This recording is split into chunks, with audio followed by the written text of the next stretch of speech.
Thank you much.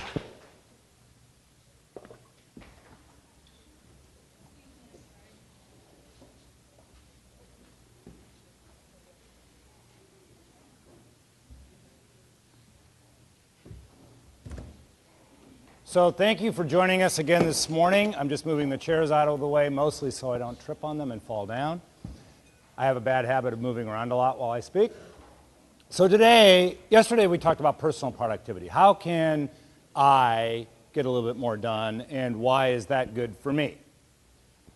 Today we're going to talk about leadership productivity, which is a little broader scope. It's talking about why time is our most valuable asset in the organization, in your team, and for yourself.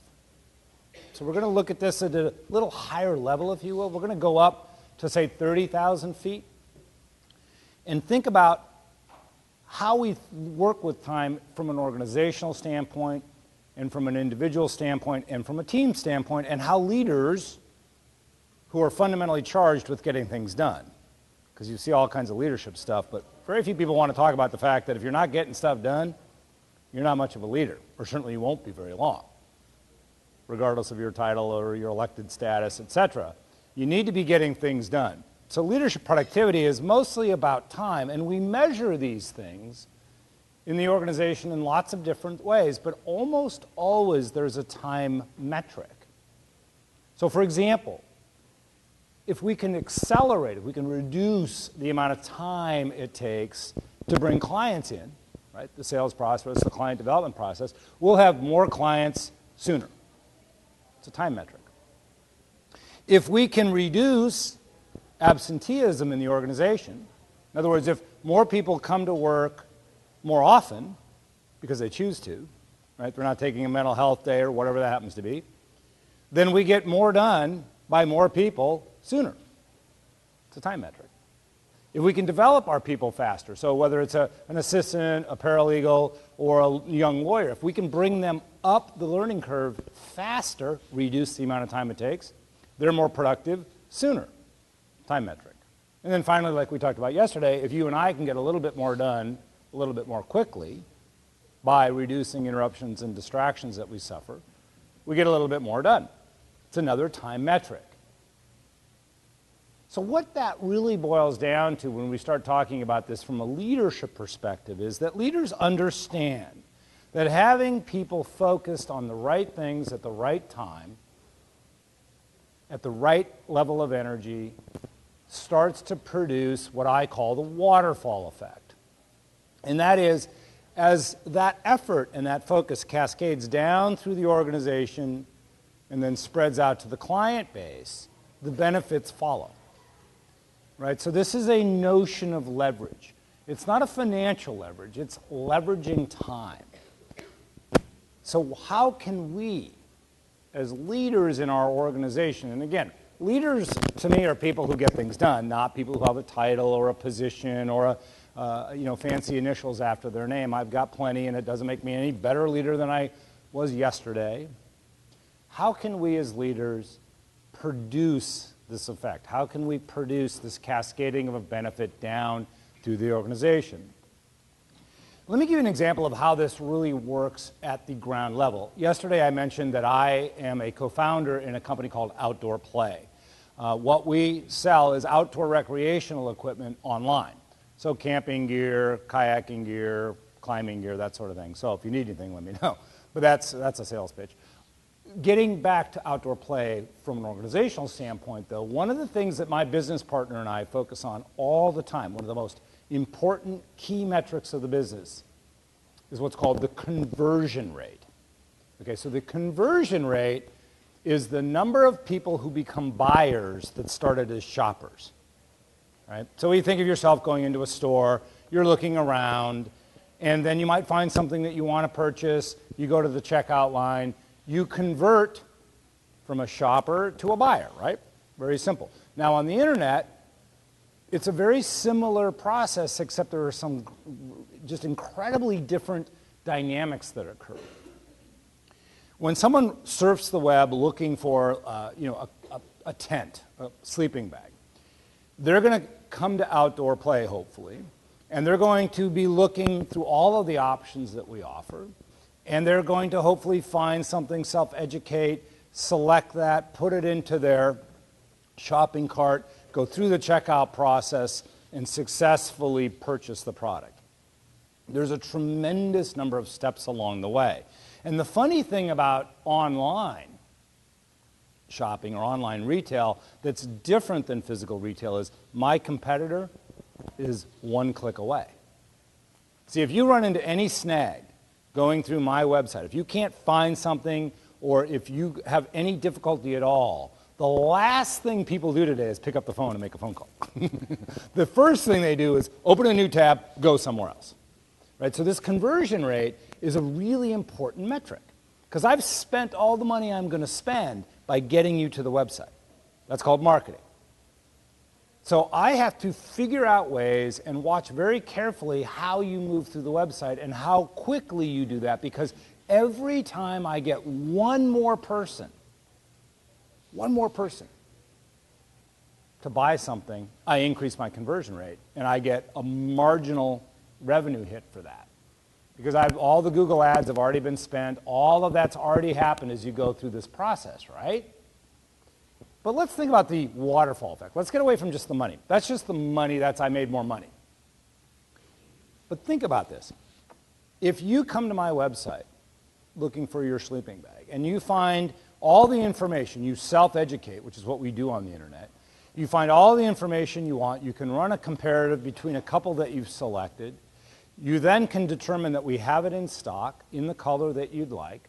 You can put it into your cart, and then you can check out without any hassles. What happens inside the organization? Well, see, that's called an unassisted sale in the business. You did everything yourself. You didn't need me to do anything but make sure that the process, what they call the workflow, went smoothly. And as a result of making that a really, really focused part of our job, you didn't pick up the phone, which didn't cost me anything, because I have an 800 number. Because you didn't pick up the phone, I didn't have to have more people in my call center to take the call.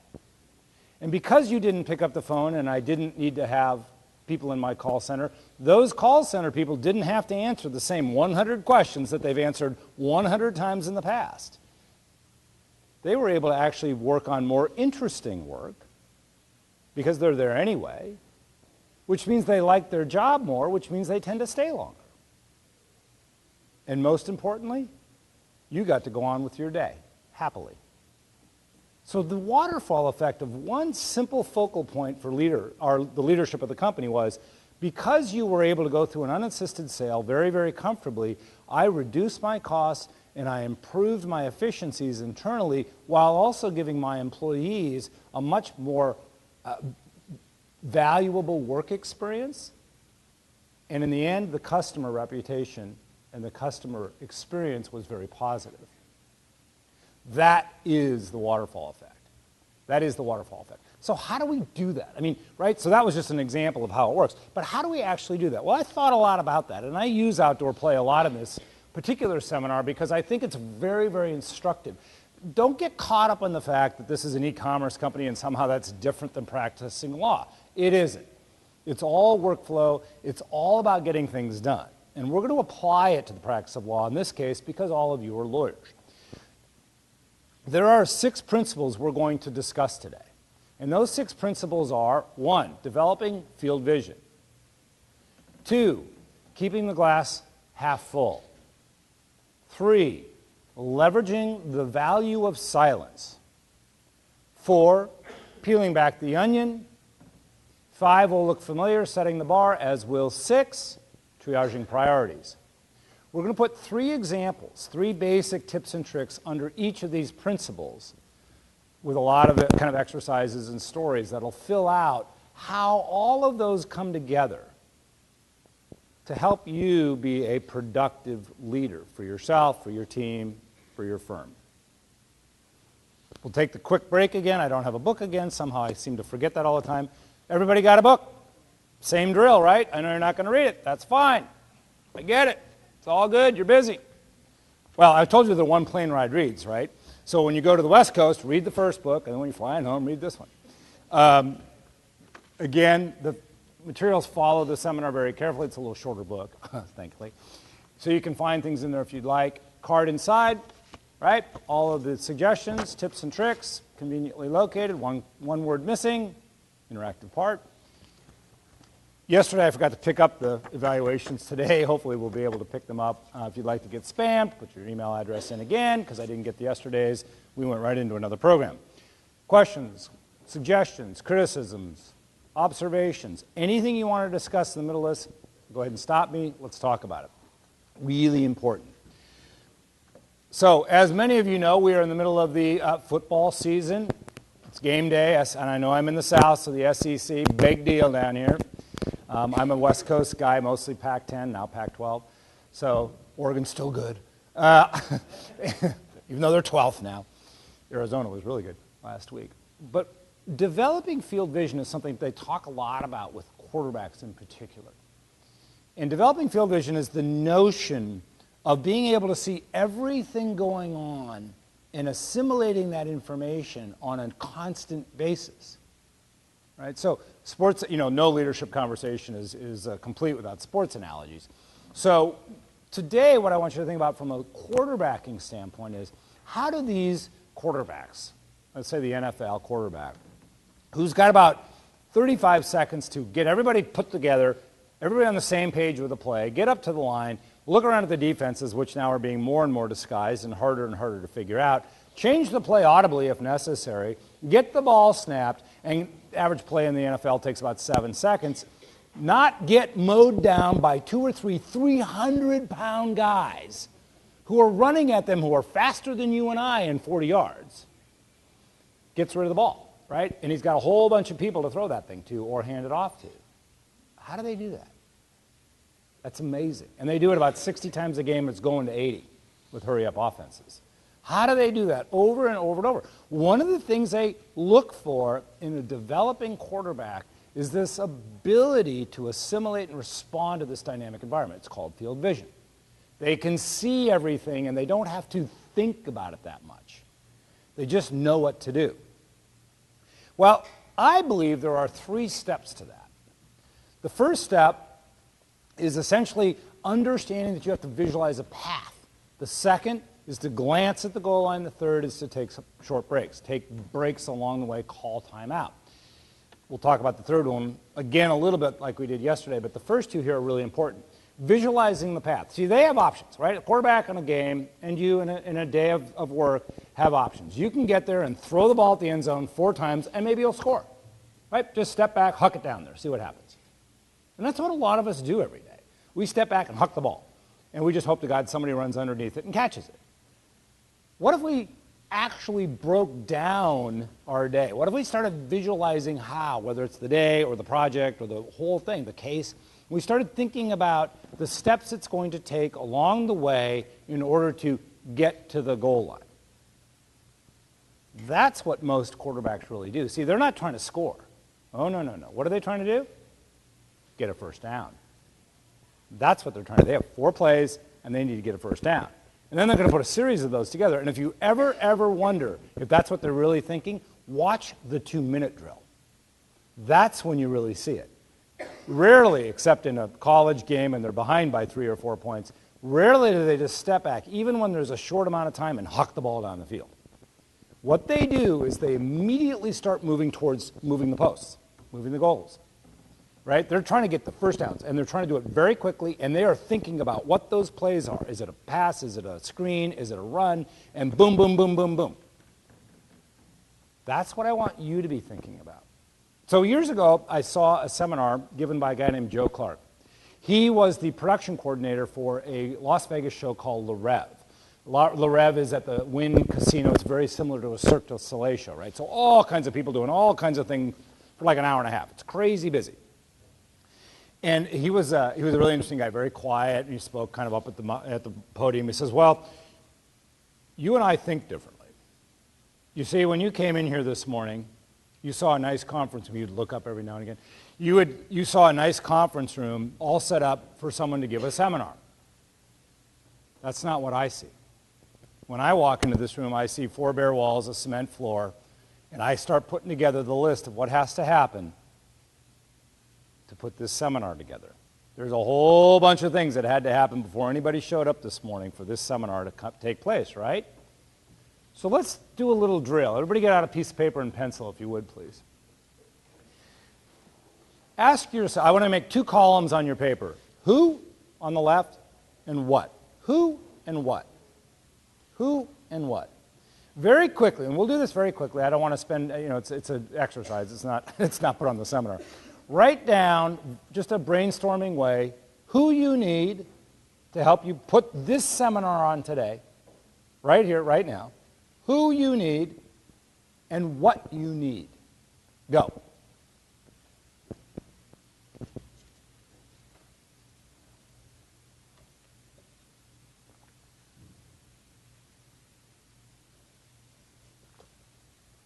Stop.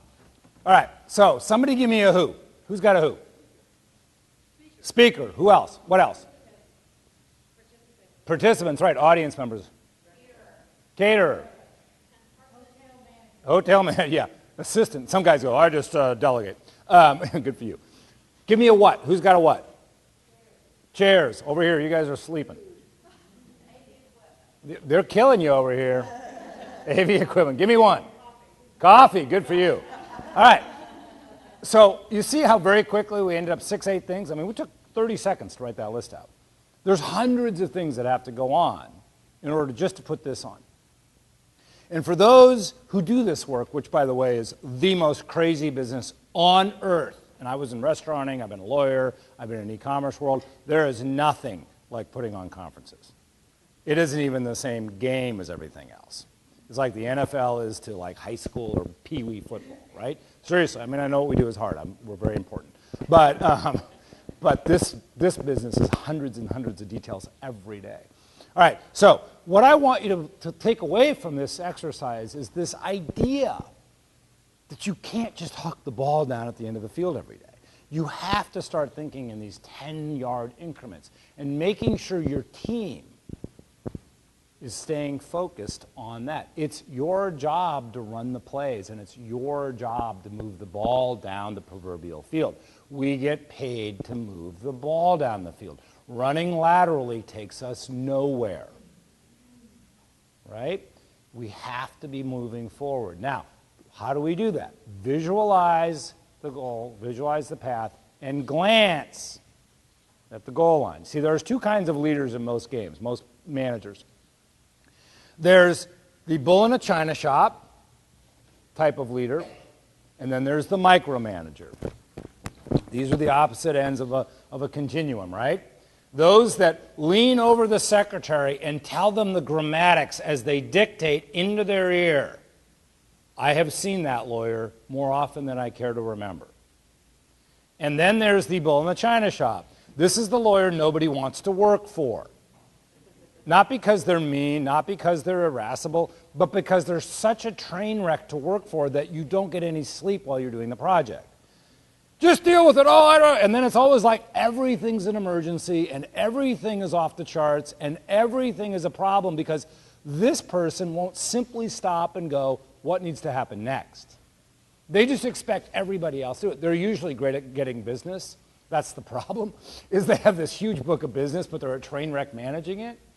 Right? You all have been around that lawyer. I've coached many of those people, unsuccessfully, I might add, because they don't want to listen because you can't tell them anything.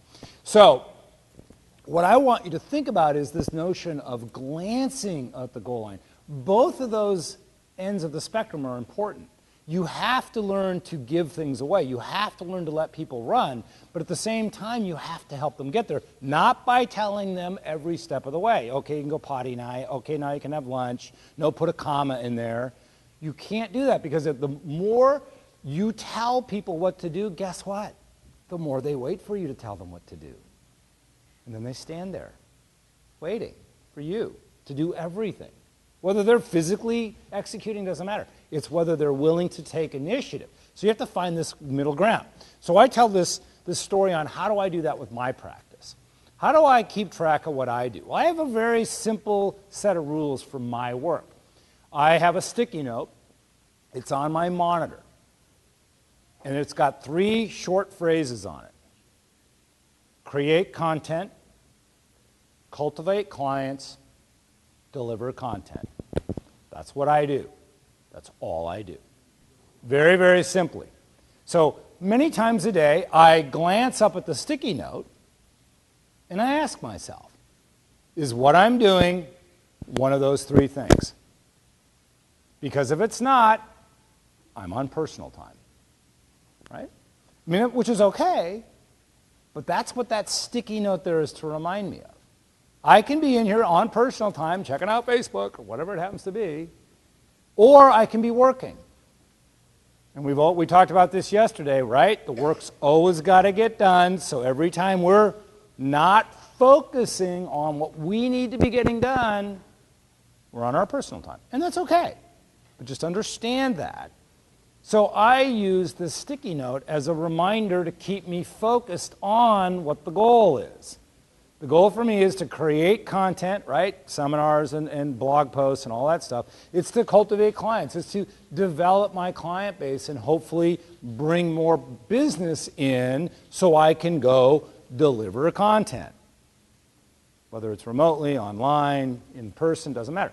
Those are the principles of my practice, and I glance at them throughout the day. It's a simple little game, but it works because it's right there, and it's not complicated, and it's not 4 pages long of how important I am. It's just the nuts and bolts of what I do.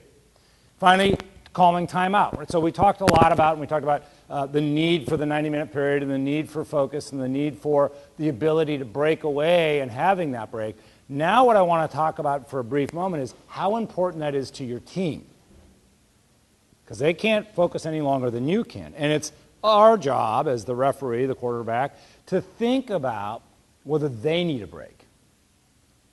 Now, cookies and milk are great. I'm all good with cookies and milk and brownies and donuts, especially the dipping ones. But what I want you to think about is, do they need your support? Do they need you to step out at any moment in time and just give them that break? Make sure everybody's on the same page, right? You're the coach in that game. How you doing? Is everything okay? Is there anything I can help you with? Give them the break, because they're stressed too. Right? They're getting 200 emails, they're getting blah, blah, blah. If you run your team as though you're in charge, as opposed to simply assuming you're in charge, there's a difference. Leadership's what you do and how you get people to follow you. Management's telling people what to do, right? It's a very different metric to think about their well-being and their welfare. And I don't mean as people. Of course you care about them. I'm not suggesting you don't. What I'm thinking about is, as a team, are we being productive? Are we doing things? Do they need a break? Can I help you with something? Do you really understand what we're trying to achieve here? Do they understand? You bring them into the fold, you demonstrate that care, that kind of sincere need and desire for them to succeed as well. Guess what? They'll follow you anywhere. They'll understand the break. At first they're going to be very suspicious. Why is she asking me that? And then they'll start to figure out that, no, what you want to do is have a productive conversation. And they'll start telling you things. Never use it against them, all that stuff, right? You know the rules. But what I want you to consider is, do they need a timeout? You've got to think about it sometimes. It's your job as the leader to think about it.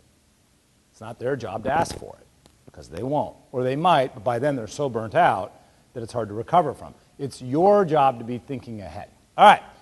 Those are 3 ideas on the notion of developing field vision. The idea, the big picture principle here is that as the person behind all of this productivity, getting things done to the client, getting things figured out for the client, we have to drive that bus. We have to be in charge, and we have to think about it not just for ourselves, but for the people within our organization, because that ultimately produces this benefit, both for the firm, yourself, your team, and for the client. Questions, comments, observations, suggestions? Going once, twice. So, all right, on to the next one. I have to be a little loud first thing in the morning because y'all are falling asleep. All right, so the next one we got to go through is this idea of keeping the glass half full. This is another touchy-feely one. Lawyers hate this. Fortunately, you're mostly women in the room, so you at least like it better than the men lawyers I talk to. But what we're going to talk about here is the need to keep a positive group psyche going. Right? You all know what I mean when I say you can get cancer inside of an organization, right? You know who that is, right? And that person is unbelievably destructive. Because they'll never say anything to your face. Oh, no, no, no, no, no. They'll say things in the break room, it's passing comments, it's bad attitude, it's showing up late. That kind of cancer, it's the most destructive thing you can have in your team. My short answer to this, and again, Montana boy, right, hugely Machiavellian about certain things, fire them today, get over it, move on. It took me 15 years to figure that out. If you've got a problem in the team, just simply get rid of them. They are not helping you. I don't give a good whatever about what their title is, what their background is. If they are causing you problems, move on. You are so much better off, and believe me, everybody around you, all the team members are going to thank you. They'll never necessarily say it, but they're going to thank you. Positive psyche, positive attitude in the group is imperative. It's not just PMA from the 70s, positive mental attitude. No, it has everything to do with how people bring their effort to the project, to the firm, to the client effort. And it's our job to run that. It's our job to stay in charge of it. It's our job to be aware of it. What can we do to improve people's attitudes about what they're doing for the client, what they're doing for you, what they're doing for the company? One, cultivate every relationship.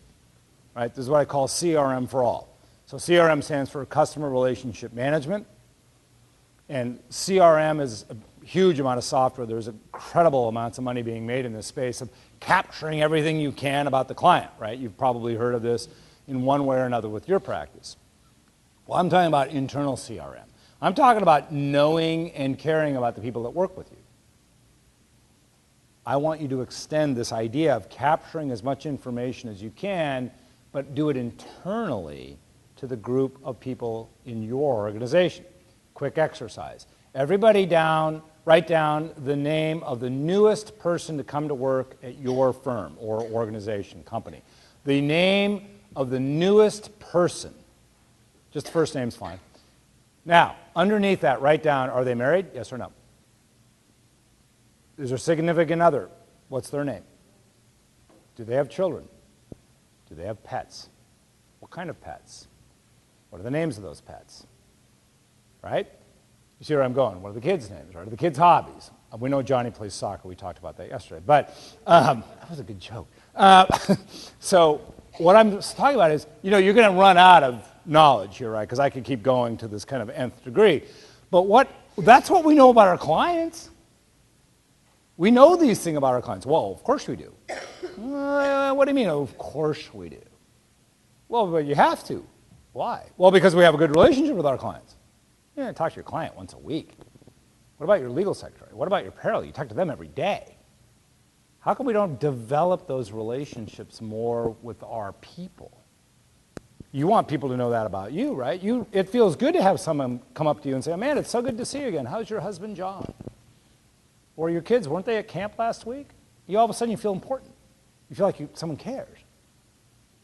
That's what we need to do with our teams. Now, in small firms, that's a little easier, but in bigger organizations, that gets harder. Yet these are the people you rely on every day to show up and bring it, right? Oh, but they get paid to. Yeah. No, they get paid to kind of show up. I mean, that's the C grade, right? Show up, do the minimum amount required in order to go home. What if we could get people to show up wanting to do what they could, getting a little bit done, more than they needed to, with a little higher quality? Well, they should do that. That's what we pay them. No. Stop with the pay. Stop with the pay. Everybody shows up because they get paid. You show up because you get paid. Ask yourself, if your check bounce next week, would you show up on Monday? Okay? So I want you to think about developing these relationships with your people such that when you see them, you have something to talk about that's not just about the client project. Question? Well, I understand what you're saying. I think there's a delicate balance. Sure. Because you do not want to be friends with your staff and make them think that you are friends. Right. So you've got the notion of superior, subordinate issues. I totally agree, but I disagree. I think you can command respect without needing to stay separate. Now, I don't believe you should go camping with these people, okay? Even to tell the story. I do think there are lines in the sand, and I completely agree. But this Monday night, I'm going to fly to Portland, Oregon, where I practice. My business, Outdoor Play, is 60 miles up the gorge. Remember I talked about people who are going to hate you because you're going to force them to learn things? All right, well, I'm having dinner with Jason, my operations manager. As I'm buying dinner, the company's buying dinner for the two of us, at probably a great restaurant. It's deductible. And then the reason is he wants to talk about his career and where he's going and where the company's going. He reached out to me to say, hey, next time you're in Portland, I'd like to get together for dinner. Right? That relationship developed over years of hard work. And the fact that he's willing to step forward to ask for that, that's different than me asking him out to lunch, right? You get that. That's your job. Well, of course, I take my people to lunch once a quarter. That's great. That's managing. Leading is when they start to reach out to you and ask you for your time because they want to talk about bigger picture stuff. And I'm going to talk to him about bigger picture stuff. It's not just Outdoor Play. Don't care. He may go on to work for somebody else. And I'm going to willingly support that because I want him to do well, sincerely. I want him to live a fulfilling, rewarding life. So I can still have the dinner with Jason, which is a very friend-based behavior, but I'm not going to go camping with him because I do think there's a line. It's delicate, but you can find it pretty easily if you develop this kind of knowledge of where they're at and where you're at, and you respect their efforts and your time. Just think about it. And everybody's different about where they want to come in on this. Another note, I think it's different for male and female attorneys. How so? Different for male and female attorneys, just so everybody hears. I mean, I'm the only female attorney in my office. I've got 3 male partners. They don't have the blurring of the friendship line with the staff that I agree with that. have to do. Yeah. So you're saying because there are more female assistants and stuff, Right. they tend to come to you with their problems because they think you're going to be more. And, that's probably, I don't think that's probably, it is true. I think it's always going to be true. If there are more men in an organization, so at Outdoor Play, it's mostly men. I only have 2 women out of 11. Again, it's just the nature of the beast, right? It's a certain amount. It's not because we won't hire women. I'll hire any woman that's qualified for the job. That has nothing to do with it. It has to do with there's just more men who apply. Stacy Johnson, my customer service manager, said that to me once. She goes, you were interviewing for a part-time bookkeeper, and you only interviewed women. She's looking at me. I said, Stacy, that's all that applied for the job. I can't go out and take people off the street and teach them bookkeeping to hire a male, right? So the point of that is there's a certain amount of that that's going to come into every organization, and I get it. There's no clear lines here, right? This is leadership. Leadership, if it was that easy, right, we'd all be good at it. We have to think about it and find ways to incorporate it into the way we like to work. There was a question over here. Yeah, I don't know how many people here in the audience are with the larger firms that have maybe like at your level of actual administrative management that are not selling attorneys. Right. And I gotta believe that some of those things that you're talking about, especially the issue of friendships and relationships, I think it's very different if you're in a much smaller firm. We're not working remote, we're not working in a Right. in the kind of business that you have where you're working remotely and you're not working in an office. But we're going in every day, like in our situation, we're going in every day and we've got 10 people, so it's the 10 people that we've seen 5 days a week. It's really hard to not develop a relationship that is really does become more of a friendship and becomes more of a full awesome family. Yeah, I've never, and so Outdoor Play is 11 people. And I spent, 10 years in the office with those people. So the comment was in smaller organizations, it's hard not to develop these relationships. And I agree with that. I think there's this, and it is, you pointed out, the nature of the beast. You're always going to get, to me it's more different, it's a mindset issue versus a reality issue. In other words, what's your point? Why are you doing it? The fact that it organically develops isn't good enough for me. It's more about visualizing the path, directing the people, understanding that there's a bigger purpose here than simply knowing what Johnny's soccer game score was last night. It's actually caring about it. It's moving forward with people. What I'm trying to get to is people show up willingly to do a job better than they would have if they just showed up without the relationship. That's the hard part.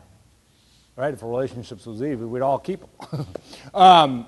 Just ask both my ex-wives. So, comment. I just want to make a comment that's kind of a cousin of that. I think young women lawyers have to deal with and find a way to be a leader of their staff when their staff may be their mother's age. Right. Right. So age does, I mean, and I think that's true of, All of you respect right. that I was in with the organization longer than you, and yet now you're her boss. So, And developing that, the way of delegating, the way of getting the work you need, and asserting the leadership, Right. while also Right. respecting their age, but that similar gender dynamic is, I think, very different for women than for men. yeah, and I think that there's an age, there's two layers of that. There's the age concept, and then there's the gender issue, right? So I remember Kathy and Susan, who were both the two legal secretaries I had at the firm. They were both 15 years older than I. One was probably 25 years older than I was. And I was this greenhorn lawyer, of course, you know, big firm, blah, blah, blah. I knew everything. I was the smartest thing that ever walked the earth, blah, blah, blah. I was an idiot. Frickin' idiot. Kathy knew more about practicing law than I'll ever know. Still to this day, probably. She's probably retired now. And it took a while for me to figure out that she knew more than I did. But as soon as I did, then it got better fast. Because I still had to drive the work. I still had to provide the delegation. I still had to do the assigning of work. But realizing where she was and what she knew about it, I could leverage that. And that's what I want you to think about, regardless of gender. Now, the gender thing brings in a unique aspect because it's the same gender. And men, I agree, don't seem to have that issue as much. And I think men are just more separate. You know, two guys will hang out. It's the old, what is it, Bud Light commercial where the two guys say about 4 words in the whole commercial, right? And the whole conversation is taking place. So I think that you do have some unique path to carve through there. But it's the same basic principle. It's respecting the other's ability. You start there, and you will get, and I got both you guys, you will get more work out of people with a better attitude by respecting what they can do and then figuring out a way to delegate to them as you need to. Comment. A long time ago when I was with a really big firm, and back in the day when we used to have a word processing system tool, one of the things that young associates could do was do the staff work as like sort of their firm credit. So like I did all of the name changes and the divorces and the stuff like that for the people in the word processing. Right, right. All the work got done first. You know, when I had a project, I'd drop it off and it would get done. Yeah, right. So the notion of building, yeah. After that, I was like next. Yeah, building alliances. I mean, that's what you're talking about is building alliances inside the organization. I did the same at the software company. You would hire a lot of the temps who ended up becoming full-time employees. We're going to talk about Mary Beth in a minute. And I ended up wanting them to go to other departments. They'd come in under me and they'd be good at accounting. So then Jennifer was one example, and she went off into the accounting department. Well, guess what? If I needed anything from accounting, guess who I called? Because I was the one that brought her in as a temp, got her to work for me as an assistant, got her promoted, which is not just about the money, it's also about the promotion, right? It's about feeling good about your work. And if I needed to know something, I just called Jennifer. Same with marketing, and I had somebody over in engineering at one point. There was another comment back over here. You know, I was going to say yesterday, I apologize, I don't remember the speaker, but they were talking about mentorship, and they were talking about sponsors, I think was the term. And they talked about how it's the difference in, you know, and a mentor can actually be even a paralegal.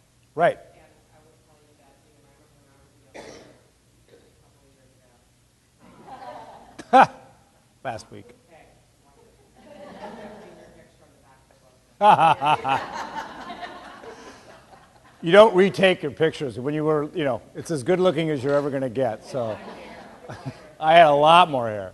But I know it was interesting because they were talking, it was interesting because they talked about the whole mentorship. And I mean, I'm going to tell you, I remember what it was like when I first worked in the firm. I was the only woman, and I'm sorry, my support staff were literally my support.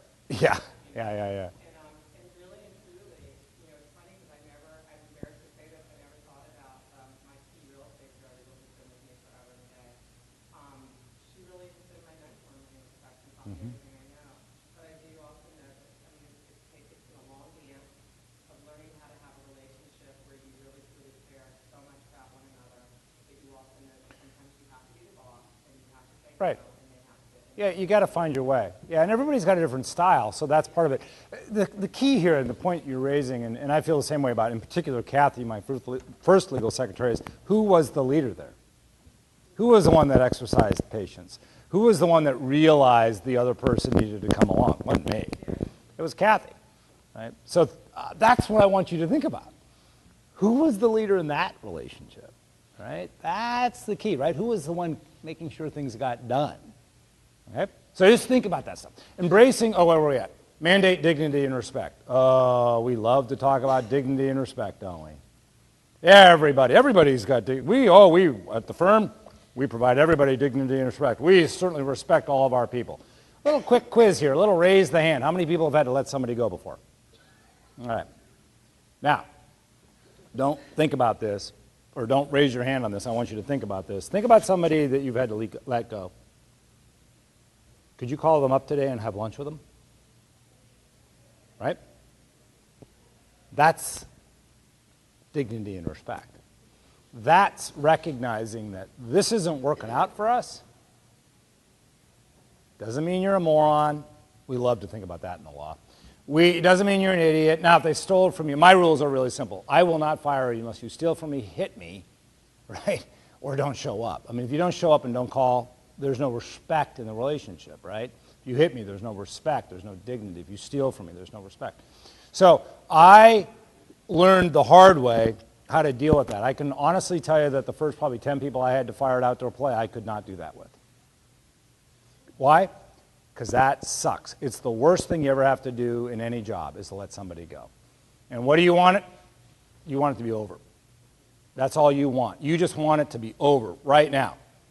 And so you rush through it. Now, I got one piece of news for everybody. It sucks worse for them. Every time. Doesn't matter. But that's not the point, is it? The point is everybody outside the office is going to know how you handled it. And they're going to show up tomorrow. So how you deal with this person matters, not just in this relationship, which I think it does, but it matters even more so with your relationship and the people that aren't even in the room. So take your time. It's just going to suck. Treat them with dignity and respect. Let them leave with that dignity and respect. Don't pack their box up. Oh my God, are you kidding? You're just not that important. Your stuff's not that important. None of that's that important. And let them leave with dignity and respect. Let them leave so that next week, a month from now, after the tide kind of settles back down, you could have lunch with them. Because everybody in the that's not in that room is going to see how you treated that situation, because guess who they sympathize with? Ain't you. They sympathize with the person walking out the door. And that's who they identify with. And if they see you treat them well, they feel like they're being treated well. If you see them treat them poorly, they see themselves being treated poorly. It's just the way it is. It's human emotions. It's normal. Just understand it's a painful process. It doesn't go well. Give it the time it needs. Don't let it go too long. Don't let them cry forever in your office. I hate that. Guys really hate that. But I've let it happen. And then we kind of, okay, have you collected yourself? Okay, let's go. You know, it happens. It's what it is. People react differently to this stuff. It's important. So just let it be okay and then move on. Next one, embracing the risk of failure. The great story I tell here, what I'm talking about here is that failure is always an option. This whole crap about failure is not an option. No, it's always, mathematically, 50%. Game over, every time. This is not a conversation. This is not a marketing thing. Even Domino's has finally gotten on the shtick. You've seen that, right? Their whole commercial is about, yes, we failed. We continue to strive in the face of that failure. Embracing the risk of failure. So my business partner in outdoor play took a climbing fall a few years back. He fell 45 feet to the ground. Okay? That's about 4 stories high. Landed on his heels, thank God. So he fell straight down, shattered both heels. Looked like 2 little hand grenades went off in his heels. They drove him for 24 hours to one of the best foot specialists in the world, who happened to be in Seattle, Washington. And they took x-rays. Doc came in, sat down, said, Tree, you're probably never going to walk again unassisted. Okay, you'll walk again, but probably not unassisted. So this is either with canes or with walkers or with a bad limp, you know, blah, blah, blah, blah, blah. They go in, they put 11 pins in one foot. They put 6 pins in the other foot. and you look at the x-rays, it looks like a poker hand. Both feet have these like all this metal going on them. Comes out of surgery, 2 days later they go in for the post-op. They didn't know my business partner, former Olympic kayaker. He's looking at the doc going, well, you know what, there's this pool down the street from the hospital here. He's located near the hospital for this recovery time. And I know I can't get on my feet for 4 months. I have to sit in a wheelchair for 4 months, every day. Nope, ever. Can't put my feet on the ground at all for 4 months. But at this rehab pool down the way, they got one of those chairs that can lift me into the water, right? You've seen those? And I can go to the deep end, get put down into the water, and kick. Just kick my feet like a couple times a day, right? I can do that, can't I? Doc looked at him and said, sure, I guess, whatever. So he did, twice a day, for 4 months. Every single day for 4 months, he would get a cab, have the cabbie help him get into the cab, get to the rehab pool, get someone to help him put him into the pool, let him kick his feet, get back out. Here's the deal. This is what Tree knew. He knew that when you sit in a wheelchair for 4 months, you're going to suffer 80% atrophy in your lower extremity muscle. 80%. That's why recovery is so bad. Because you have to rebuild 80% of your muscle structure that you and I take for granted. Why? Because we walk on our feet every day. Well, he went down to the pool for 4 straight months. He lost 10% of his muscle. He kept it. 9 months later, he's climbing again. 9 months. He gets a little tired. At the end of the day, you'll see the limp come. Totally unassisted walking. Takes him a while to get going in the morning, and they're a little tight. But what he did is he embraced the risk of failure. The doctor, the professional, the world-class surgeon was telling him he's probably not going to walk again. He said, okay, well, that's a risk. Now, I have choices. I can either just assume the risk, right, and not do anything, sit in my wheelchair and watch, Maury and whoever else is on TV during the day, or I can take that same time and I can run against it and see what happens. I got nothing to lose, right? Worst case scenario is I walk around with canes. Best case scenario is I don't. Your choice. That's embracing the risk of failure. And when people see you do that, when people realize that you get it, as opposed to just trying to blow through this, there's no failure in my world. No, there's always failure in your world. The question is not, right, whether you experience fear. The question is what you do when you experience fear. That's leadership again. It's about what you do. So I want you to just think about these things. I want you to understand that embracing the risk, looking at a difficult project, a big deal, bringing on new people, whatever it happens to be, opening a new office, all that stuff is risky. And if you look at it and go, yeah, well, we could screw this up, but we'll endeavor to persevere. It's the best we can do, and we're going to do the best we can, and we're going to move on, and we're going to stay positive about it. You will have people that will follow you. So that's the idea of maintaining a positive attitude, keeping the glass half full. Let's move quickly now into leveraging the value of silence, because this is a tough one for lawyers. Right? The benefits of staying quiet. We love to talk. That's why we're lawyers. We love to, we get paid to talk. Right? But the real value in a team environment is shutting up. The quieter you are, the better you will get things done. What do I mean by that? Number one, engagement is something they do. We cannot mandate engagement. We talk about employee engagement all the time, right? I got to have my team engaged. You shall be engaged. You shall be engaged. Listen, I am speaking. You shall be engaged. Doesn't work that way. That's called managing. It's not leading. Engagement is something they choose to do, and they choose to do that more often when you shut your yap. So let's talk about the levels of listening. There are 3 levels of listening, and I'm going to give you a great example of how this works. Level 1, how does what the speaker is saying matter to me? Level 1 listening is completely self-interested, completely self-focused. It's normal. We spend most of our day in level 1 listening. It's how, people survive. They hear things, they have to deal with it. It's an instinctual response. It's okay. It's not terribly productive, but it's where we spend our time. Level 2, right? It's extractive listening. How does what they're saying matter to the situation that I'm dealing with? Depositions are a great example of level 2 listening.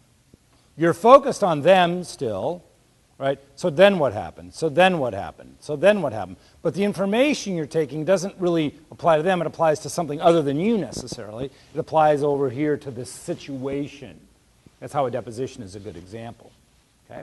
It's effective listening because you're using the information, but it's still really about something else other than the speaker. Level 3 listening, empathy, right? You're listening to what they're saying, and you're feeding it back to them about them. Listening, feeding back to them. It sounds like this. Oh, well, that must have been very terrific for you. That must have been horrific for you. That must have been exciting for you. Right? You're taking what they're saying and then feeding it back to them about them. So I heard that you had this great dinner, and so that must have been great to enjoy that wine, or those people must have been a lot of fun to talk to. Right? It's all back to them. It takes very little effort on your part, by the way. Most important, you can hijack this level of listening really carefully. This is how hijacking works. Oh, that's fabulous, Amanda. Let me tell you about the time that happened to me. Right? That's going from level 3 to level 1 in one step. We do it all the time. We think we're relating to them. No. You're talking about number 1 here. You're not talking about them anymore. You don't really care anymore. They gave you the hall pass to talk about yourself. Or at least that's what you think. Staying with them, focusing on them, it's really hard to do. Several years ago, I had the good fortune of speaking for a Charlotte-based firm, and my stepbrother lives in Charlotte. Now, my stepbrother is considerably older than I am, and he's been married to his wife now about 35 years. And my girlfriend and I traveled out here, Deb and I traveled out here, and we spent an extra day in Charlotte to just see them and enjoy them. And Dick and Betsy had never met Deb, and Dick had only met her once. So the 4 of us go out to dinner to a lovely restaurant in Charlotte, and we're sitting there, and I'm watching Dick, because he was a very successful businessman who was retired very young and now runs a child for affected children, a camp for affected children, because his son has a very, very rare syndrome called Williams syndrome. And so he's dedicated his life to that. So he's talking about that a little bit, and then I start watching him.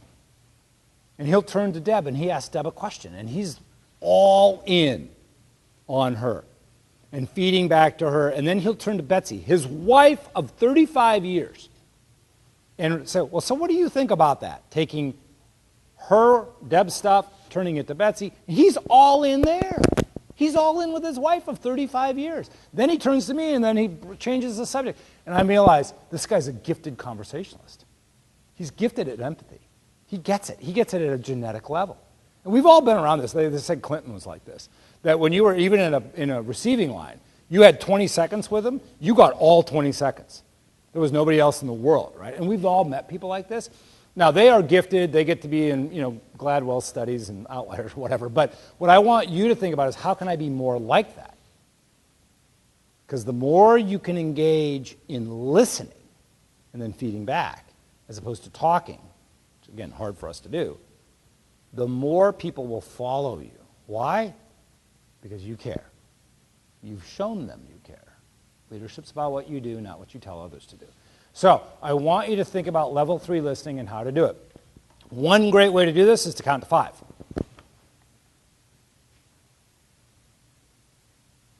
It's a long time, isn't it? If you do that, it's amazing what can come up. You see, you all are waiting for my next thing because you're listening to a speaker. Now, imagine if you did that at all kinds of different times during your day. People rush words in. They hate silence. Doesn't even matter what you're talking about. You could be negotiating a deal. You could be buying a new car. Oh, no, I'll pay you this much. No, I'll pay you that. You just let great salespeople just shut up, because they'll let you negotiate against yourself all day long. Great lawyers will shut up too, because you'll just keep negotiating against yourself. We so desperately want closure that we keep talking. Now, let's do an exercise. Two people line up next to each other, ABs, find two people. This is a mixed crowd, so I just want you to find two people, face each other. One person be A. A. You're A person. Who's the A person, as in alphabetical? A. Identify that. Who's the other person? You're B. So, A person. In a moment, I'm going to ask the A person to say to the B person out loud, I'd like to change positions with you. And then both of you count to 5, maintaining eye contact in your head. Count to 5. Ready? A persons? 1, 2, 3.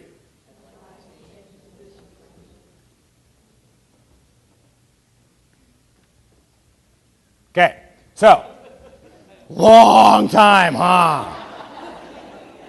How many people had to look away? I mean, it's okay if you did. Was everybody able to keep eye contact? You women are so much better. Guys are like, boom, 2 seconds, they're out. And I can usually see it from up here, right? So you guys are way better at it. It's a long time. When you speak, when you take speaker training, they tell you to learn the 5-second rule. And I use it here because I'm going to ask you now a question. So who was a B person? B persons? What did she mean when she said that to you? I thought she might want to physically change. Physically change position. Okay, B's. B's. What did she mean? Same thing. Anybody got a different answer? She wants my job. Anybody got a different answer? About wants my life, wants my dress, wants my... Right. The point is, I gave you an intentionally vague statement. Intentionally vague. And I forced you to think about it, even though it's kind of a game. Because here's the deal. If you wait, because you thought you were clear, right? You had a very A persons. You thought you knew what you were saying, even though I gave you the phrase. If you wait, you'll find out that maybe they didn't hear what you said. They heard what you said, but they didn't understand the meaning. Waiting quietly to see if they get it is way better time spent than re-explaining it a week later when it's been done wrong. Stop. Slow down. Make sure they got it. You do that by listening. Don't just say, so you understand, right? Because it's the right that kills you. Because what are they going to say? No, I'm a moron, I didn't get it. No. Tell me what you understood that I said. Feed back to me what you think the assignment is. Ask that open question, wait, see what it is. That's going to save you so much time in the future because people won't do the wrong thing. We all have a clear picture in our head, but we have all of these billion firings going off in our, literally like 4 billion synapses firings a second, going on in our head, and we have this kind of picture in our head, right? But when you have to speak, you have to force it into a linear sentence that is, at least hopefully, somewhat intelligible. A lot of information gets lost in that. So what you have to do is make sure they see the same picture you saw. And that does not mean going on endlessly because they'll just fall asleep on you. Same problem, right? They don't hear it. All right, take me time. Same thing. We talked about this yesterday a little bit. You need to take downtime. The 90-minute rule is a good one. But please, just find ways to get time in your day. I won't repeat the stuff that I talked about yesterday. These seminars tend to overlap a little bit in places because it's all about productivity. But, you know, make sure they got time, make sure you got time. That's the point here on that. Comments, questions, observations, suggestions, criticisms, moving on. Anybody? Good? So the waterfall effect here is really clear. We want our group, our team, to feel like they're on a team. They want to engage in the process, engage in their work, be proud of their quality of work. That's a lot about staying quiet and making sure they get it. They're feeding back to you loops. The more time you spend making sure they're feeding back, the less time you spend redoing work later. Everybody's happier. Client in particular gets the benefit of that. Not just in lower bills, but in sooner, more effective responses. All right, peeling back the onion. Favorite thing. I love this. This is developing your people. It's discovering and leveraging what they bring to the table versus what you hired. right? Because you hired someone based on a resume of skills, you had a job, but what else can they do for you? What else can they possibly bring to the table and add value in it? The first step here is really mentoring redux. So I call it mentoring redux. It's of mentoring, and we talked a moment about this a little bit. Mentoring is the idea of, historically, of bringing people along a career path, right? They're a chosen lawyer, they're a paralegal, they're a legal assistant. And what we're trying to do is help them be a better one of those. Okay, well, that's fine, and I think that's important. I do. But what else could we help them be, right? What else is there? Could they be more than just a lawyer, a paralegal, a legal assistant? Could they be a different kind? What are those options? So Mary Beth came to work for us at Gemstone, which is a software company. I ran the legal department and then the consulting department as well. And Mary Beth was a temp when she first came to Gemstone, and she worked with us on the consulting side. We had about a 35-person staff, about a $5 million P&L, and it had grown very, very rapidly. So we get this assistant for the VP, and I was the director.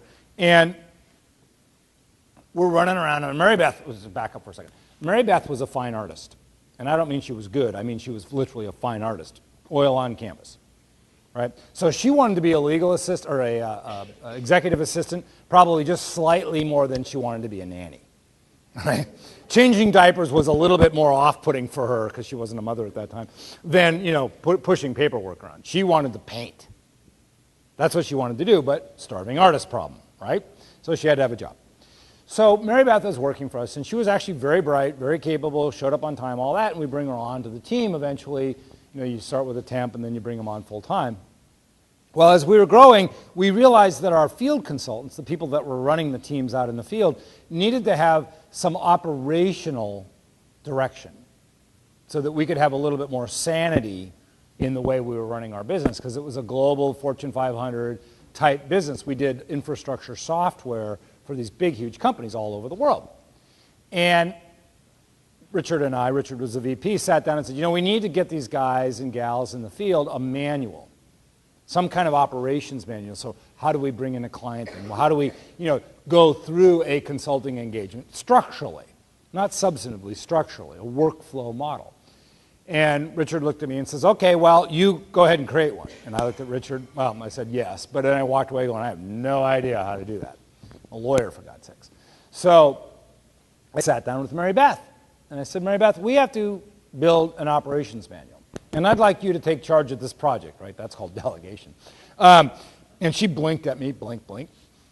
And she goes, I have no idea what that means. I said, neither do I, to be honest, but let's work together to figure it out.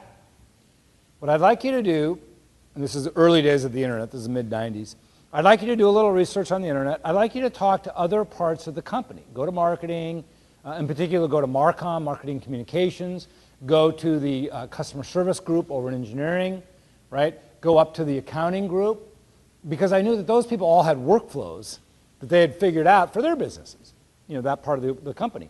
I said, and then let's talk about once a week. So we did this. For about 6 weeks, she would go out and talk to a different group and then come back and tell me what she had learned.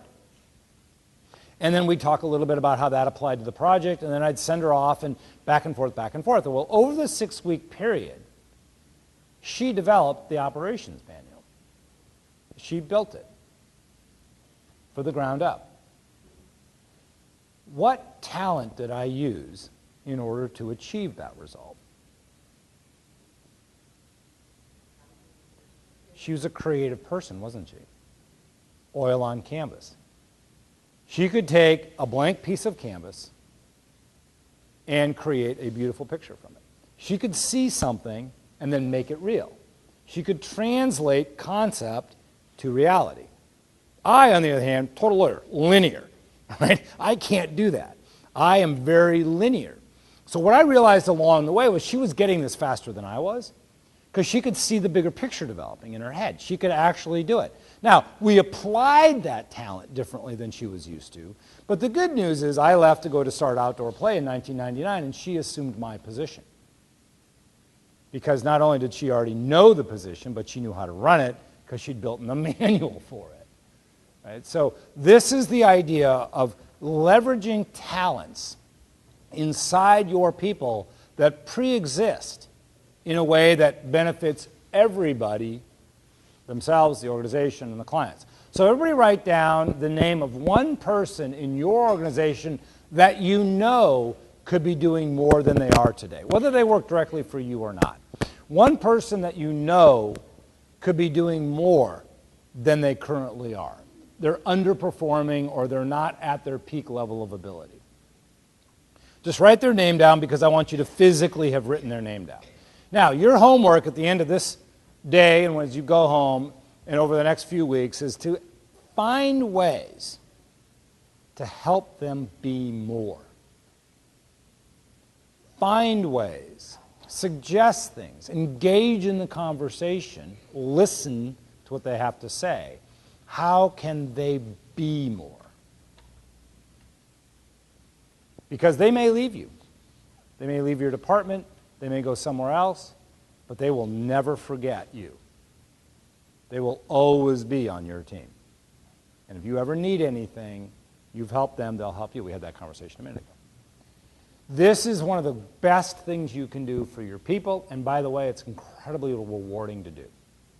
Because to see someone else succeed is really, in many ways, and this sounds so awful, but it doesn't sound awful, it just sounds so mamby-pamby, and I hate mamby-pamby. But when you see somebody else succeed, it's better than when you succeed. There's something about watching, and we know this with our children and that sort of thing, but I'm talking about adults watching some. I still think about Mary Beth, right? I've had dozens of employees for me. There's probably 10 I remember. Because I've watched them develop. I've watched them get better and become who they are today. It's really important. Hiring yourself out of a job. What do I mean by hiring yourself out of a job? I want you to stop asking interview questions that are based on the resume. Stupidest thing we do all time, right? You're busy, you don't have time, they're bringing someone in to interview, so you've looked at their resume right before they walk in the office, you're looking at it, and you start asking questions. In fact, many people will hold up, oh, I see here on your resume that you did blanket, blah, blah, blah. Tell me about that. If they can't answer that question, stop the interview, let them go, because they clearly have not prepared for this interview. They wrote the damn paper. If they don't know the answers on everything in there and they're not prepared for every possible question that was on the resume, they are not the right person for the job. Move on. The resume gets you the interview. Throw it away. Don't care. Put it in the file. Done. Game over. It better, because you should be vetting the resume anyway before the interview. Did they really have that job? Was that really their positions? Are there references human beings who will actually speak English? And do they live anywhere within the continental United States or global, where do they move to? That's all stuff you should do before the interview. You're wasting your time if any of that stuff is not true. So then what do you talk about? Well, let's change it up a little bit. So here are some interview questions I use. Because what you're looking for is not people that do the job. You're looking for people, so backing up. You're not looking for someone who can simply do this job. What you're looking for is someone who can do this job on the way to something else. Because those people are self-motivated forever. And it's way easier to hire another good person than it is to live with the bad one you got. Very Machiavellian again, I get it, but it's about the organization, it's about the clients, it really is. And if people don't want to show up and bring their A game, that's fine. Just like Johnny, go down the hall, right? I don't have time for that. So here are some questions you can consider. You're welcome to these. I'll give you a few of them. One, if this was your office, how would you arrange the furniture? Several reasons for that question. One, they have no idea it's coming. No idea, right? They're not prepared for that question. So how do they react under pressure? How do they react when they are given something that they're not expecting? Because that's what the real world's like. Every day they get stuff that they're not expecting. I'd rather see how you react to that than I would know about your last job where you did X, Y, Z for 12 years. Don't care. That got you the interview. Two, do they think about the answer before they start talking? Are they considerate people? Are they willing to look at a situation under pressure that they're not expecting and think before they act? I want thinkers, not doers. I want doers who have thought, basically. 3, are they willing to say anything different than what I have put together? In other words, are they willing to look around, consider it, and think about the answer and be willing to take the risk of saying something other than this looks great? I don't need yes men. I'm so egocentric. I'm perfectly fine with everything I do is perfect, right? I want to know if I'm making a mistake, and I need a team player that'll help me find that. And 4th, do they have any good ideas for my office? Because, I'm an OCD guy, and I can always improve the layout. So, you see where I'm going with this? I want a question that's so off the wall that they have to then start to think about things. Process information, deal with pressure. It's all testing the things that the real world brings. You're going to feel stupid asking that question the first couple times. That's okay. Just practice it before they come in, then say it, because you will, and then you'll get to see what I'm talking about. Remember, shut up. Don't start answering your own question. Count to 5. All right, number 2. A friend of mine uses this one. I love this one. So someone comes in, they're interviewing around the office, right? And you sit down with them, usually if you can be the last person or one of the last people. Say, okay, I want to play a quick little word game with you, okay? Kind of a Rorschach thing. And what are they going to say? No. So they're interviewing, they have to say yes. So they say, okay, well, I'm going to say the name of a person you've interviewed with, or I'm going to say a department or a group that you interviewed with, and I want you to tell me the first thing that comes to your head. There's no right or wrong answer here. I'm very serious about this, and I am very serious about this. There's no right or wrong answer. And then you might say, Sally, accounting, litigation, or corporate, or whatever it happens to be, John. I want you to toss out different places they've interviewed today. And I want you to listen to their results. The question here, what we're testing, isn't whether they're interviewing for a job. It's whether they have interviewed us for this job. Do they fit here? Are they going to like it here? They're not just trying to get the job. They're trying to make sure this is a good job. Because I want people that want to come to work for us. Not because they have to pay the rent, but because this is something they want to do. And this is a group of people. And if they interviewed the other people and the other departments and they asked real questions, they will have good answers, meaning they will have a substantive answer to John, Sally, litigation, corporate accounting. Right? If it all just kind of sounds washy-wishy, right? Blah, blah, blah, blah, just kind of marketing speak, then they didn't interview those people. All right, last one. This one's a bit of a trick question. It's a little mean, but, Machiavellian. So, explain to me or tell me the most difficult client, customer, whatever it happens to be, customer situation you've ever been in. Right? So they start telling you about this time when, and they think they know what the follow-up question is, huh? Because the normal follow-up question would be, how did you resolve that, right? That's the normal follow-up question. No. The follow-up question is, what did you do to make that situation worse? Because there can be no bad situation if you did everything right. You see, bad situations occur only because two people played. Arguments take two. My ex-wife learned that early on.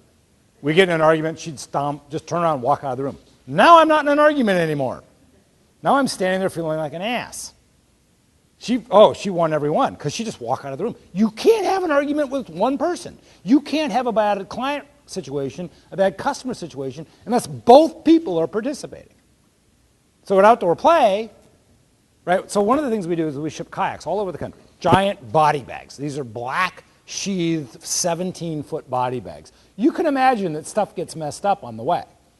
They get forklift, they get dropped, all kinds of stuff happen to them.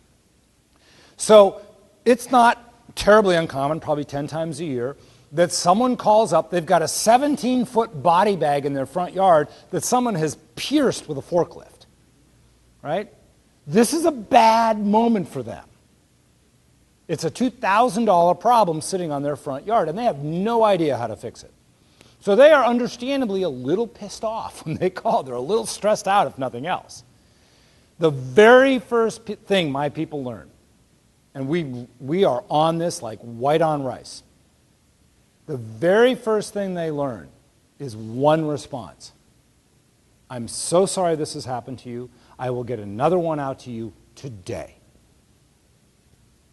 Right? That's all they say right out of the box. We got it. I'm sorry. If you do that, everything gets better fast. Here's another possible solution. Could you please take pictures of it to send it to us so we can submit it for a claim? What does that say to you as the now tweaked customer? You're lying. That's what that message is. Even though there's a legitimate reason for it, you're lying.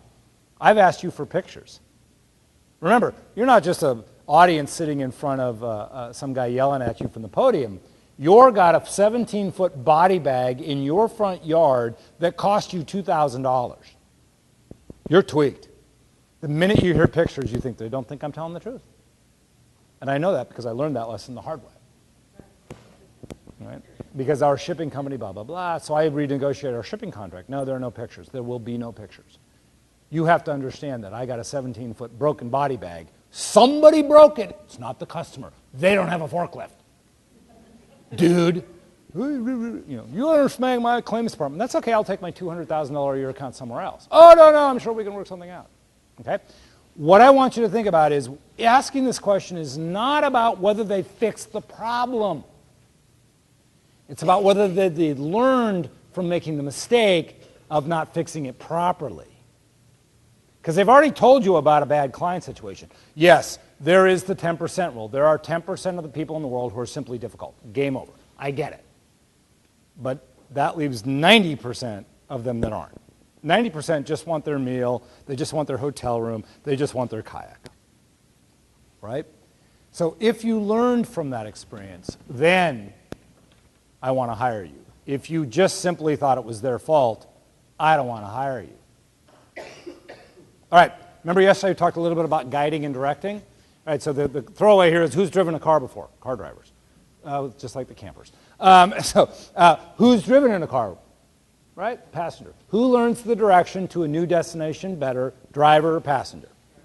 Driver. Why? They're paying attention. Asking questions all day long. What are you creating, drivers or passengers? Passengers. You're teaching them what? To ask you the questions. By using the Socratic method, you start to teach people how to get to different directions, and what you're teaching them is a process for solving problems. They're going to hate you, tell them up front, it's not a game, just like yesterday, right?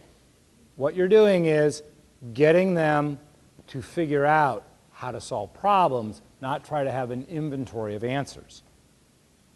I'm having dinner with Jason on his request. He hated me for 3 years.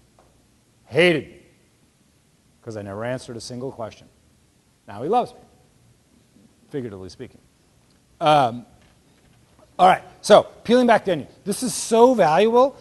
Getting people actually to do their job is mostly about them wanting to and feeling like they were adding a value. And the way you do that is to find people and help them be who they are and who they can be. And it's really, really satisfying to see that happen. So there's all that benefit. And of course it benefits the firm and it benefits the clients, obviously, right? People are showing up engaged, they're doing good work. That's a good thing. So hire good people, make sure that you're giving them the opportunities, and then drive them to success. Don't take them there. Make them find their own way. Nicely, it's leading questions, it's telling them you're going to do it up front. It's not a hide the ball game. It's not like law school, right? It's really about making sure they get it. All right. Let's see, the click? Okay, good. Setting the bar. We talked a little bit about this yesterday. This is setting and then managing to expectations. The biggest mistake we make in many, many parts of the world, but as lawyers all the time, is we just simply fail to make or set expectations. We just don't. We just assume everybody knows what the expectation is. I have no idea what the expectation is. I have no idea. No one set one, so how can I know? This is the ASAP problem. This is we talked a little yesterday about onboarding clients. If you start with a client vague, they're not. I do great work. What the heck does that mean, right? And by the way, for most of us, doing good legal work gets you a C grade. You're paid to do that. I used to do business development seminars. Oh, yes, well, we do fabulous work. We're sponsored for class. Blah, blah, blah, blah, blah. It's just marketing speak. What do you do that's better? You better do good work. I'm paying a fortune for this stuff, right? What do you do that's better? And that's expectation management again. Setting and managing to expectations that are delineated. When you call Outdoor Play and you order a product from us, you will hear, whether you do it online, whether you do it in the FAQs because you're researching, or whether you're talking to one of my people on the phone, you will hear that you will get your product in 7 to 10 days. 7 to 10. But I live in Portland, 45 miles away. 7 to 10 days. Why? Because UPS will get all packages anywhere in the continental United States on a ground shipping in 7 to 10 days. 99% of the time, they will achieve that mark. If I tell you it'll be 3 days and it's 4, I'm a 0. If I tell you it's 7 to 10 and it's 3 days, I'm a hero. Right? Which is kind of the last one too, hero versus 0. Undercommit slightly, overperform slightly, not a big amount, but that's expectation management. Can I get you something by Thursday as opposed to ASAP, which I don't really understand anyways, and then you get it to them Wednesday? Buy yourself the time. I mean, you know, I get filing deadlines, I get all of that, but a lot of the stuff isn't filing deadlines.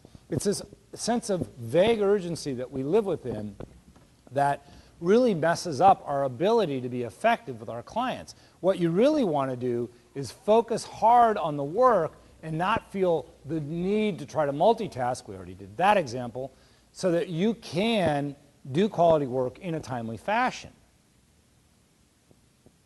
We love to talk about concepts, but it's at the end of the day, we send a bill. The bill isn't a concept. Oh, we think you owe us about this much money. No, you owe us this much money for this work done, right? It's very specific. We need to manage our practice with that same level of specificity. Not because we're making money, that's part of it, but because that gives you a more sane working environment, clients get a better result, and your people don't have to run, you know, hither and yon trying to keep up all the time in this reactionary model.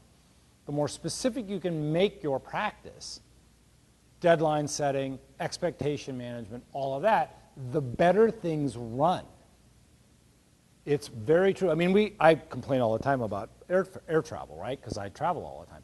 But when you really stop to think about all the logistics that go into just simply pushing one plane back, it's amazing. There's hundreds of things that have to go right every single time. There are 30,000 flights a month, right? No, 30,000 flights a day. It's 1 million a month globally. 1 million flights left. No, 1 million, that's nothing. It's because we talk about trillions and gazillions now. 1 million is a whole bunch. Imagine if you had that in your bank account balance right now. It's a whole bunch, right? Every day, 30,000 times, we have to get all of those hundreds of logistics right or really bad consequences occur, right? So I live by the philosophy, better late than dead. So if the men and women up front have a concern about the plane, let's check it out now, right? Yeah, now's good. So I'd rather get a hotel room and have tomorrow to talk about than find out we've made a little mistake at 36,000 feet. What I want you to do, though, is think about all of those things you do in your practice and how can you create expectation management out of it? How can you manage the expectations of it? Because it will start, it is a process. What we do, lawyers love to think every document's different. No, it's you dupe and revise. 99% of what we do is dupe and revise in one fashion or another. And so when we look at that processing, how do we make that more efficient? Clarity is king. We talked about that yesterday a little bit too. ASAP doesn't exist. When do you need things? What do you need? Use your listening skills, your newfound listening skills, to figure out exactly what it is. What's the picture in their head? What's the picture in your head? And do the two pictures look enough alike that everybody's going to be happy at the end? Time, place, content, right? Price, whatever it happens to be that we're dealing with in terms of a project, if you're billing on a project basis. And again, really think about what can I do to slightly undercommit and slightly overcommit. You can't way undercommit because they figure that out really quickly, but you can slightly undercommit. and slightly undercommitting, or having a basis on which you make commitment that's rational and repeatable and explainable. That's a good way to onboard a client at the front. Right? This is why we do it this way. That gives people reasons. And if people have reasons, generally, like all of us, we go, oh, that makes sense. But if you've thought about your practice in a way that helps you get there, you will perform better because you'll be less stressed and you'll be less reactionary. Reactionary practicing is not only overwhelming and burn you out, it produces a lower quality result. Last set, triaging priorities. So Clara Barton, right, the founder of the U.S. Red Cross, actually was the very first person to invent triaging. And she did it during the Civil War. And she had all these Union soldiers showing up on her sister or her sister-in-law's doorstep, I forget exactly which. And they were all in various, degrees of disrepair. And she figured out very quickly that we needed to address those bleeding the worst first. Because before that, it was all about rank and color and time waiting, right? It was all these other metrics, not about who was bleeding worse. Well, today we take that for granted, right? Triage is a process of determining who is the most injured and dealing with them first. It actually became formalized in World War I. Triage is a French word. The French were the first to use it on a formal basis. But Clara Barton is often credited with the first person to actually do it. And so today we talk about triage medically, but I want to talk about triage in the day-to-day world of practicing law, because it really is this need to constantly manage the inbound, right? And look at which thing really is the most important first, and how do we do that? One, you've got to really get this idea that multitasking doesn't work. It just doesn't work. I've had so many people, I told the joke about the doctors yesterday, arguing about that half the room wasn't as smart as the other half. I've had lawyers come up to me after doing that seminar or the exercise yesterday and argue with me that I don't understand their clients require them to multitask. We just proved you can't. No, you don't understand. It's like they're so wed to the idea of multitasking.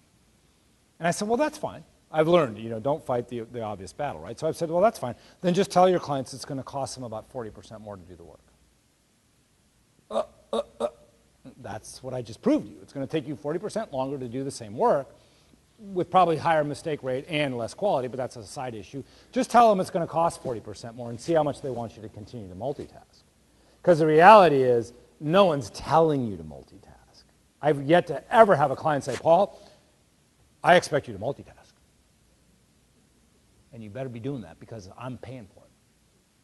Right? They don't. You think you have to multitask to be effective, but you can't. You have to single task to the greatest extent possible. They've actually had recent studies, just as a side here, that even talking while you're driving, right? Because we all know texting and driving is a bad idea. We should. Hopefully everybody does. But even talking while you're driving increases the risk of accidents. Because, again, you're visualizing what you're saying, and so you're not paying attention. So that doesn't mean shut up while you're driving. It just means understand that there's multitasking things really for real. We're just learning because the technology is advanced far enough that we can start to watch this, from a scientific standpoint. Develop a simple sorting system. A simple sorting system. And I'm going to give you mine. Quiet spacing is actually a workflow system that I developed in 2005.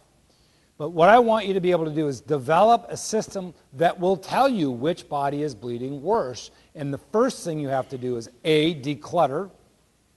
You have to declutter the environment, right? You have to put each body in a separate little place. If you heap them all together, it's just a bunch of bleeding bodies, and you can't tell which one's bleeding worse because they're all heaped. This is very graphic, I get it, but I want you to think that way. And then, once you've decluttered them, you have to be able to prioritize them. So sorting and then queuing. Sorting and queuing. That's the hierarchy here. Okay, you ready? You can write this down. It's in the book, but I want you to write this down. There are 4 kinds of stuff that comes into your life. I don't care if it's email, files, paper, people, doesn't matter.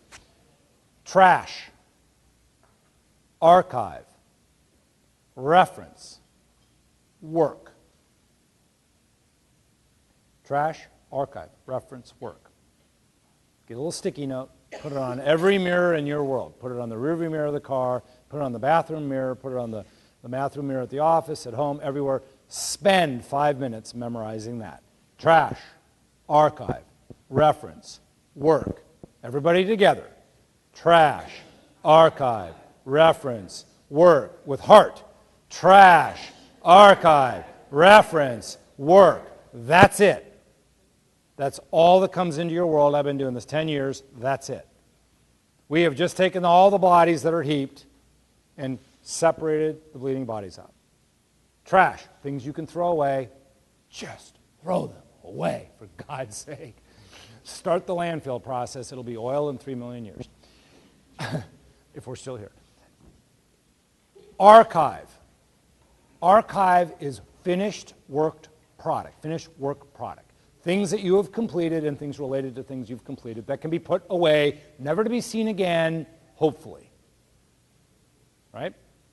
I did contract work basically for 11 years, only had to look at one over those 11 years after we signed it, right, to see what it actually said. The problem was you never know which one, so you have to keep them all. Archival is finished work product that can be filed away. Reference. Reference is stuff you use to produce work product. You refer to it. It needs to be stored away, but close by, because you refer to it. The middle of your desk does not count as storage. Right? That's our nice, clean, designated workspace. And then work is everything that needs to be gotten done by anybody. You, other people, doesn't matter. That lets you, I just categorically got rid of 75% of the stuff in your email, on your desk, everything. In reality, I've gotten, in your email in particular, if it's more than 2 weeks old, that's about 85% of your world. So those 25,000 in there, yeah, only about 100 of them matter. So just get rid of the rest of them. Decluttering your world allows you to start to see what really needs to be done. And if you can really see what needs to be done, you have a better ability to process it and manage the dynamic flow of it. But you have to start with decluttering. I know I'm OCD. I know I'm the guy that has my shirts all hanging in the same direction in the closet. But you can also benefit from that affliction of mine. And you can get a little better at this, and a little better means a lot over time, right? A little better over time means a lot. Trash, archive, reference, work. Trash, reference, archive, work. Trash, archive, reference, work. Trash, archive, reference, work. That's the one thing to take away, that plus your homework, right? To make sure someone's getting more out of their job, you're helping them be more. And then finally, securing those clear deadlines. It's the same math on that back side. You need to give clarity, and you need to receive clarity. The more you drive to that, the more you have clarity, the better you are able to determine what really needs doing first, so you don't spend time, even though it's work, doing the wrong thing first. And I don't mean in terms of a process. I mean this client versus that client. This thing may be more important, but you don't know that if everything's ASAP. You have to give clarity, receive clarity. It's your career, it's your time. It's how, if you process this stuff properly, you will produce a cascading of benefit down through the organization out into the client base. It's up to us to work our systems, to work our practice, to manage and direct and lead our people. We can all do that. It's not that hard. You just have to be more mindful of it. You have to have a few tips and tricks and some tools in your belt to do it. So we've spent the last 90 minutes talking a little bit about what this means to develop the benefits, what is important, time is important, how we use time as leaders is important. We've talked a little bit about whose time is important. It's your time, your organization's time, right? Your people's time. We've talked a little bit about how and why to do that. We have the cascading of benefit down through the organization. The how are these principles, developing field vision, right? Keeping the glass half full, the value of silence, peeling back the onion, setting expectations, and then finally triaging your priorities and maintaining that triage. And if you do that, if you'll start to apply some of this, it's much more conceptual, it's a little harder to do, but if you're thinking about these processes, what you're going to do is produce this waterfall effect. So as you leave today, think about which of these you liked. How can I do some of this? How am I going to go out into my world and produce more waterfall effect for me, my organization, my people, and my clients? Thank you for your time today. I appreciate it.